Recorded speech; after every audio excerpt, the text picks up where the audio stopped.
Nessa aula, nós vamos abordar o módulo do MongoDB para ser utilizado juntamente com as nossas aplicações em Node.js. O MongoDB ele é um banco de dados que ele entra na categoria de NoSQL, NoSQL, né? Que é um termo utilizado pela primeira vez em 1998 e ele serve para identificar os bancos de dados que eles não seguem necessariamente o modelo entidade-relacionamento, que é o modelo convencional dos bancos de dados como MySQL, Postgres, entre outros. E os motivadores por trás dessa nova geração de bancos de dados era tentar melhorar a performance deles, aumentar a escalabilidade, mudar os aspectos de tolerância à falha e também permitir alguns sistemas de gerenciamento de banco de dados que eles suportassem o modelo Schemalas, né, que basicamente é um banco de dados que ele não vai precisar de uma definição da estrutura dos dados que você vai armazenar. O MongoDB, a princípio, ele é um desses bancos de dados que se enquadra na característica de ser NoSQL. Ele, na verdade, a definição do nome dele veio de uma ideia de falar que ele é um Mongoose Database, né, que é um banco de dados gigantesco. Ele tem como características que o pessoal normalmente descreve, né, como tendo alta performance, alta disponibilidade. Ele segue esse padrão de schemas, né, de dados não estruturados. Ele tem como característica também ser um banco de dados que pode ser distribuído. Ele é baseado em documentos JSON e ele é um banco de dados de código aberto. No MongoDB, como ele é um banco de dados schemas, ele tem formas diferentes de armazenar os dados. No entanto, quando a gente compara com o banco de dados SQL convencional, nós temos algumas analogias diretas que nós podemos fazer. Nos bancos de dados SQL, normalmente nós temos o banco de dados, né, que é a definição onde nós vamos armazenar os dados da nossa aplicação. No MongoDB nós também temos essa definição. Dentro dos bancos de dados dos bancos de dados SQL, normalmente nós temos tabelas. No entanto, no MongoDB nós vamos ter coleções. Dentro das tabelas nós temos linhas, no MongoDB nós vamos ter documentos, e dentro das linhas nós vamos ter colunas, e dentro do MongoDB nós temos normalmente campos. Essas diferenças e definições eu deixei aí um link para se vocês tiverem mais interesse em dar uma investigada por conta própria, né, que é o treinaweb.com.br/blog/SQL versus no SQL qual usar. E descreve algumas diferenças entre os dois cenários.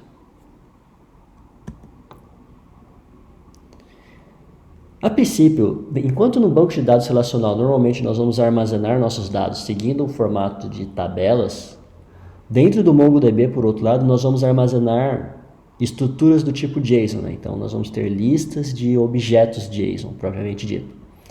Esses objetos normalmente eles vão ter um atributo, uma propriedade, né, underline ID, né, que vai definir o ID dele, que é gerado automaticamente.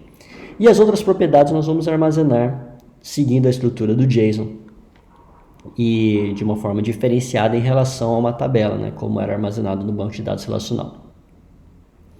Para descrever essas diferenças, eu também deixo um outro link ali para vocês, né, que é o freecodecamp.org/news/learn-mongodb. E a princípio é isso. Quando vocês instalarem o servidor do MongoDB no computador de vocês, normalmente já vai ser inserido o comando de execução do Mongo no path do sistema operacional, senão vocês vão ter que fazer isso manualmente. E vocês vão poder chamar do terminal a linha de comando Mongo. Quando vocês chamarem o comando Mongo, vocês vão ter acesso a um terminal de execução de comandos dentro do banco de dados, dentro do Mongo especificamente. E dentro desse terminal vocês vão ter acesso a comandos para vocês acessarem os bancos de dados, as coleções e as tabelas, né? Na verdade, as tabelas não, né? As coleções, no caso do MongoDB. Nesses exemplos eu apresento para vocês, né, que a sintaxe de acesso ao banco de dados utilizando o terminal do Mongo é similar ao do MySQL, né, que eu chamo o comando use e falo o nome do banco que eu quero acessar. Quando eu quero visualizar as minhas coleções, eu uso o comando show collections. Isso também é bastante parecido com a linha de comando do MySQL. E quando eu quero acessar uma determinada tabela, normalmente, dado que eu selecionei um banco de dados, eu vou ter acesso a uma variável global chamada DB, e dentro dessa variável global chamada DB, eu tenho acesso a todas as coleções dessa variável. Como, por exemplo, eu chamei o ponto users ali para acessar a coleção users.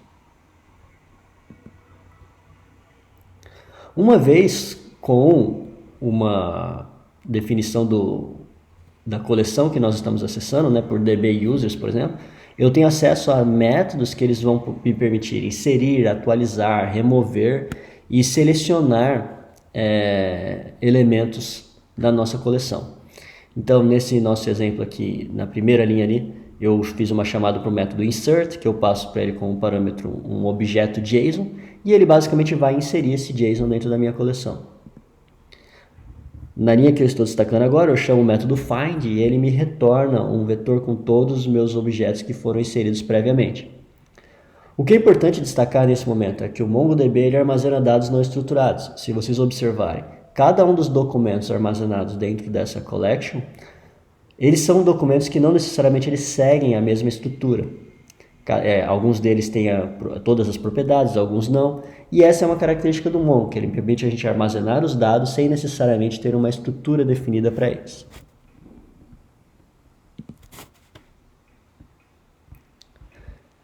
Das nossas aplicações Node.js, nós também vamos poder acessar o banco de dados Mongo, utilizando especificamente o módulo MongoDB. Esse código que eu ilustro para vocês nesse momento é um código de acesso, de conexão ao nosso banco de dados MongoDB. Na primeira linha dele, vocês podem observar que nós importamos o módulo MongoDB utilizando o require e nós acessamos especificamente a propriedade MongoClient, que é uma classe client ali. A partir do MongoClient, nós chamamos o método connect, passando como parâmetro para ele uma string que identifica a URL onde está localizado o meu banco e também passo um outro parâmetro ali que é o useNewURL parser e por fim eu passo uma função de callback. Essa função de callback ela vai ser chamada quando a minha conexão com o banco de dados ela for efetivada. E basicamente dentro dessa função de callback eu faço uma definição de uma variável DB, que essa é a minha variável de acesso ao banco de dados. Eu faço acesso a essa variável DB chamando o client.db, sendo que o client é o segundo parâmetro da nossa callback.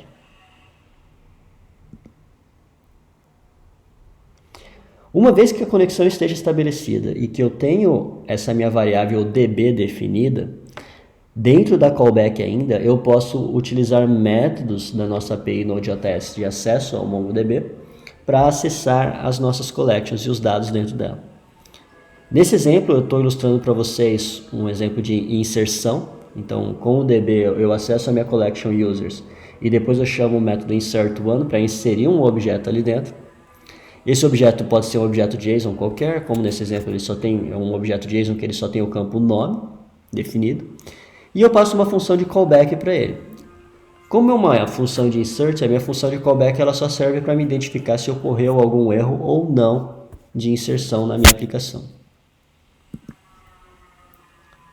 Eu poderia, ao invés de inserir simplesmente eu poderia inserir uma coleção de usuários, por exemplo, por meio de um for, e esse exemplo de código ele ilustra mais ou menos essa funcionalidade.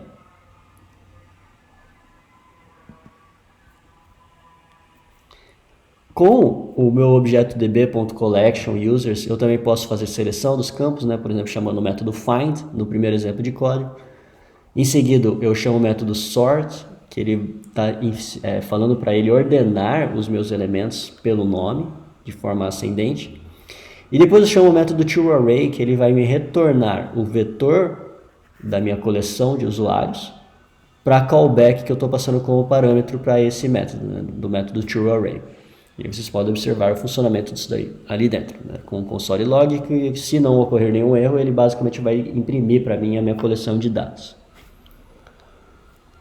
O meu segundo exemplo de código ele faz a mesma funcionalidade de busca. No entanto, no método find eu passo um objeto como parâmetro com a propriedade nome E basicamente esse código ele está falando para eu procurar pelos meus usuários que tenham a propriedade nome igual ao William, exatamente igual. E ele vai retornar todos os usuários que encaixarem, né, nessa busca.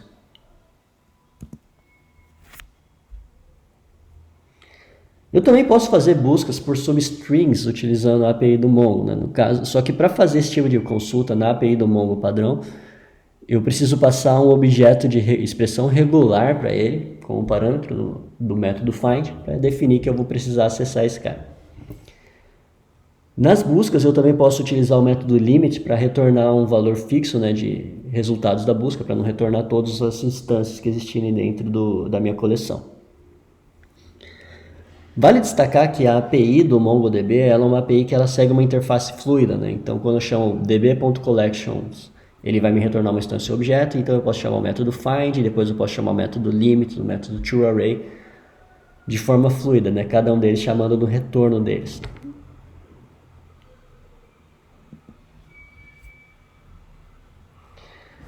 Com a API do MongoDB, do Node.js, eu também posso atualizar elementos na verdade, documentos dentro das minhas coleções, com o método update menu, update one também. Eu só defino qual que é a minha cláusula de busca, né, para esse elemento e eu falo exatamente o que eu quero setar nele, utilizando um objeto também, né? E o delete também ele funciona de forma similar, né, que eu simplesmente identifico como eu vou buscar pelos documentos que eu vou querer deletar e ele basicamente vai fazer essa deleção. É importante lembrar que sempre que forem finalizadas as requisições, né, tudo que você precisa fazer com o banco de dados, é interessante você sempre lembrar de você fechar a conexão com o banco, né? No caso chamando o método close. Em todos os códigos que eu mostrei eu fazia essa chamada. Como referências para vocês utilizarem quando vocês estiverem com dúvidas a respeito das APIs, eu recomendo vocês utilizarem o site do W3 Schools, que ele descreve a API do Node.js de acesso ao MongoDB. E o próprio site do MongoDB ele tem uma definição dessas APIs que vocês podem utilizar.